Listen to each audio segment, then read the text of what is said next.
Saving the Appearances, A Study in Idolatry by Owen Barfield, 2nd edition. We have seen that, in the older doctrine of invented and applied roots of speech, as pointing to the origin of language, and in the more recent one of metaphor, as the principal instrument of the growth of meaning, we are saddled with two notions, which are both of them inconsistent with the testimony of language itself. If, on the other hand, we approach the history of meaning free from all assumptions based on biological theories of evolution, if we take our stand simply on a faithful study of the nature of language, then we shall not be seduced into any such arbitrary surmises. Instead, we shall be obliged to admit that metaphor is a misleading concept to apply to any but the later and more sophisticated stages of language.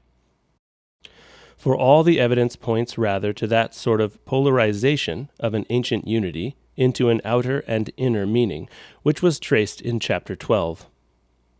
In other words, it points to the source of language in original participation and, in doing so, indicates the direction in which we must look for a true understanding of those mysterious roots.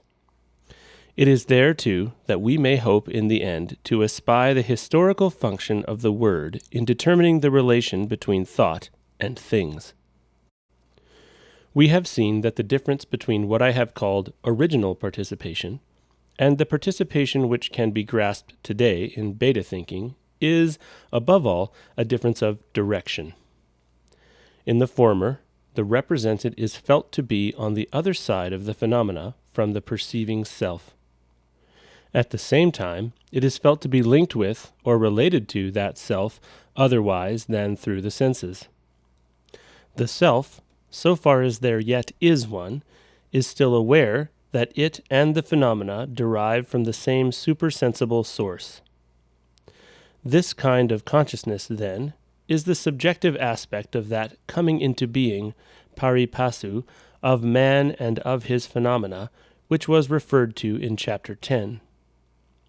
Objectively, we could only describe the earlier stages of this process as a time when man, not only as a body, but also as a soul, was a part of nature in a way which we today, of course, find it difficult to conceive. Subjectively, he could not yet call his soul his own. The farther back we penetrate, the more indistinguishable would his acts and utterances become from processes taking place in what has since become outer nature. It is conditions such as these which we must strive to realize in imagination, if we would hope to understand the root element of language. Speech did not arise as the attempt of man to imitate, to master, or to explain nature, for speech and nature came into being along with one another. Strictly speaking, only idolaters can raise the question of the origin of language. For anyone else to do so is like asking for the origin of origin. Roots are the echo of nature herself sounding in man. Or rather, they are the echo of what once sounded and fashioned in both of them at the same time. And therefore it is that they have always fascinated those adventurous souls, such as Fabre de Olivet, Coeur de Gebelin, or, in our own time, Herman Beck, A.D. Wadler, and others, who have sought to explore that difficult and perplexing territory, devastated as it has been by ensuing millennia of cultural divergence and etymological accidents, the relation between the sounds of language and its meanings. The split between sound and meaning, for their relation in any modern language is no more than vestigial, is one aspect of the ever-widening gulf between outer and inner, phenomenon and name, thing and thought, with which this book is concerned. We have seen how that polarization into man, nature, which was the means to man's self-consciousness, was exaggerated by the scientific revolution into an exclusive disjunction. It was still a polarity, so long as some image-conscious, some participation survived. We have seen also in the preceding chapter how the disjunction was deliberately purposed by the Jewish nation. I believe it will someday be realized that their mission was at the same time to prepare humanity against the day when it should be complete, that is, our own time. The Hebrew language through which, as we have seen, the inwardness of the divine name was later revealed, is at the same time, according to some opinions, that one among the ancient languages in which the roots preserve most clearly, though still dimly enough, the old unity of sound and meaning. If we try to think of these roots as words, then we must think of words with a potential rather than an actual meaning. Certainly those who have any feeling for sound symbolism, and who wish to develop it, will be well advised to ponder them. They may find, in the consonantal element in language, vestiges of those forces which brought into being the external structure of nature, including the body of man, and, in the original vowel sounds, the expression of that inner life of feeling and memory which constitutes his soul. It is the two together which have made it possible, by first physically and then verbally embodying it, his personal intelligence.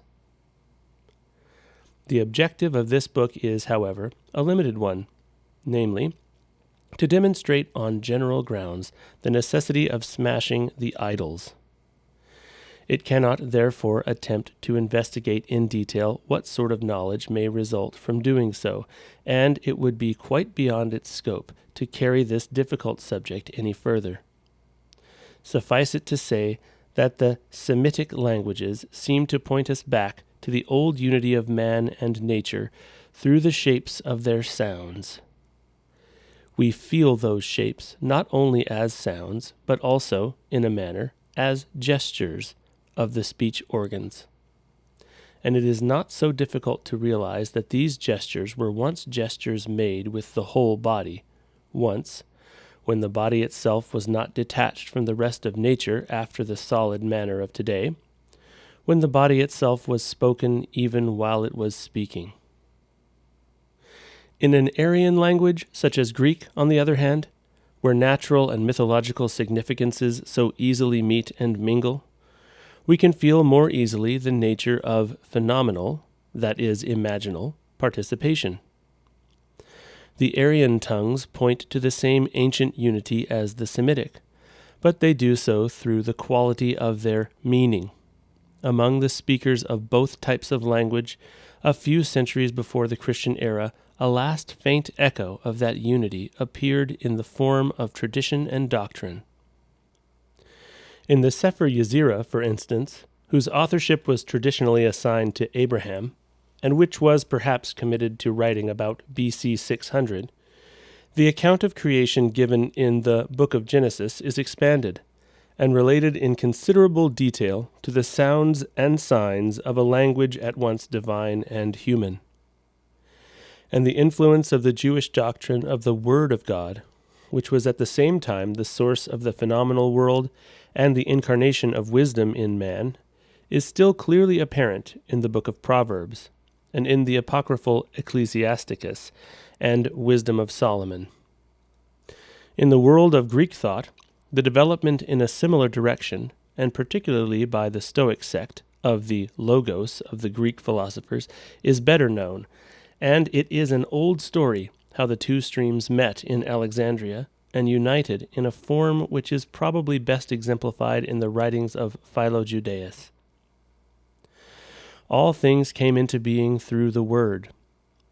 This teaching of the creative Word, this last testimony to a creation which was not a mere creation of idols, and to an evolution which was not a mere evolution of idols, is one which Christian thought, thanks to the opening verses of St. John's Gospel, has never been able to entirely ignore, though it has by now come near to doing so. But the significance of this must be deferred to a later chapter. 19. Symptoms of iconoclasm. We have seen that the theory of metaphor, as the means by which language originally acquired its inner meanings is incorrect. But it is important to remember how it arose. It arose because there is a close relation between language as it is used by participating consciousness and language as it is used at a later stage, metaphorically or symbolically. When we use language metaphorically, we bring it about of our own free will that an appearance means something other than itself, and, usually, that a manifest means an unmanifest. We start with an idol, and we ourselves turn the idol into a representation. We use the phenomenon as a name for what is not phenomenal, and this, it will be remembered, is just what is characteristic of participation. Symbolism, as we saw in Chapter 11, is made possible by the elimination of participation. But at the end of Chapter 16, it was observed that in certain circumstances, this may give rise to a new kind of participation, one which could no longer be described as original. What then has occurred? If we rapidly review the whole historical development of the Word, we must say that, as soon as unconscious or subconscious organic processes have been sufficiently polarized to give rise to phenomena on the one side and consciousness on the other, memory is made possible. As consciousness develops into self-consciousness, the remembered phenomena become detached or liberated from their originals, and so, as images, are in some measure at man's disposal. The more thoroughly participation has been eliminated, the more they are at the disposal of his imagination to employ as it chooses. If it chooses to imprint its own meaning, it is doing pro tanto with the remembered phenomena what their creator once did with the phenomena themselves. Thus there is a real analogy between metaphorical usage and original participation, but it is one which can only be acknowledged at this high or even prophetic level. It can only be acknowledged if the crude conception of an evolution of idols, which has dominated the last 2 centuries, is finally abandoned, or at all events is enlightened by one more in line with the old teaching of the Logos. There is a valid analogy if, but only if, we admit that, in the course of the earth's history, something like a divine word has been gradually clothing itself with the humanity it first gradually created, so that what was spoken by God may eventually be re-spoken by man. This granted, we can see how language, in the course of its history, has indeed mediated the transformation of phenomena into idols. But we can also see how, by reason of this very fact, within man, the phenomena have gradually ceased to operate as compulsive natural processes, and have become instead mere memory images, available for his own creative speech, using speech now in the wide sense of Aquinas's word. We should expect accordingly that with the progressive decrease of participation throughout the Greco-Roman or Aristotelian age, we should find a growing awareness, however faint, of this capacity of man for creative speech. And we should expect to find a marked increase in that awareness after the scientific revolution. It is what we do find. Let us take, for example, the Romantic theory of the creative imagination, and glance briefly at its previous history. Premonitory hints of an attribution of creative power to man as artist or poet appear as early as the first Christian century, with Dio Chrysostom. A century later, Philostratus maintained of the works of Phaedes and Praxiteles that imagination made them, and she is a better artist than imitation, for where the one carves only what she has seen, the other carves what she has not seen. By the 3rd century, Plotinus is maintaining that, if anyone disparages the arts on the ground that they imitate nature, we must remind him that natural objects are themselves only imitations, and that the arts do not simply imitate what they see, but reascend to those principles from which nature herself is derived. For Scaliger in the 16th century, who was closely followed by Sidney and his Apologie for Poesy, the poet is one who maketh a new nature, and so maketh himself, as it were, a new God. Coleridge's doctrine of the primary and secondary imagination, when it came, and the whole romantic stress in England and Germany on the creative function of art and poetry was then by no means a wholly new adventure in thought. It was, rather, that the whole attitude to nature which it implied had been rendered acceptable to a much wider circle by the rapidly increasing idolatry of the 17th and 18th centuries. Something very much like it had already been thought by a few. It became almost a popular movement in the world, beginning at last to hunger for iconoclasm. We have already had occasion to note the close relation between the apprehension of images and the making of them. As long as nature herself continued to be apprehended as image, it sufficed for the artist to imitate nature. Inevitably, the life or spirit in the object lived on in his imagination, if it was a faithful one. For at the same time it could not help being more than an imitation, inasmuch as the artist himself participated the being of the object. But the imitation of an idol is a purely technical process, which, as was quickly discovered, is better done by photography. Today, an artist cannot rely on the life inherent in the object he imitates, any more than a poet can rely on the life inherent in the words he uses. He has to draw the life forth from within himself. It is for the same reason that an ever-increasing importance came to be attached to the invented image, and men become more and more dissatisfied with imitations of nature, both in the practice and in the theory of art. It is easy to see how it came to be held that the truest poetry is the most feigning. For there is no doubt about where the life in an invented or fictitious image comes from. There can be no pathetic fallacy there. What is peculiar to the Romantic movement, as, indeed, its very name recalls, is the further reaction of this enthusiasm for fictitious and fabulous representations on the phenomena, on nature herself.